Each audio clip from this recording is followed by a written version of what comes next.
Viewers, আসসালামু আলাইকুম। আজকে আমরা এমএস ওয়ার্ডের প্রিভিউ মেনু সম্পর্কে ধারণা নেব। আসুন দেখি প্রিভিউ মেনুতে কী কী আছে একটু পরিচিত হই। এমএস ওয়ার্ডের মেইলিং মেনুর পরে রয়েছে প্রিভিউ মেনু। প্রিভিউ মেনুতে রয়েছে spelling and grammar, research, search, translate, এগুলো আছে প্রুফিং রিবনের অংশ। তারপর আছে কমেন্ট রিবন, কমেন্টের মধ্যে রয়েছে নিউ কমেন্ট।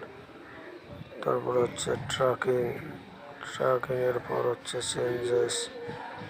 চেঞ্জেসে রয়েছে অ্যাকসেপ্ট। তারপরে হচ্ছে কম্পেয়ার রিবন, সবশেষ আছে প্রোটেক্টে রয়েছে প্রোটেক্ট ডকুমেন্ট। এই অংশগুলোই রয়েছে মোটামুটি প্রিভিউ রিবনে।